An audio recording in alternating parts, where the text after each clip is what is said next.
গরম চলে গেছে, গরম এসেছিল। এই আমাদের দল ছোটখাটো, যদি আপনাদের ছবিটা ভালো লাগে ও তাহলে একটু অন্যদের দয়া করে বলবেন।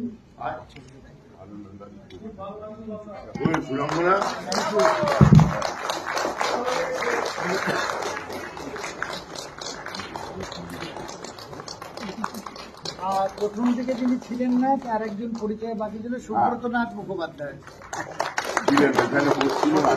আর ভদ্রা বসু প্রথম দিকে। ঠিক আছে, শুভরাত্রি, নমস্কার। খবর কি? খবর কি?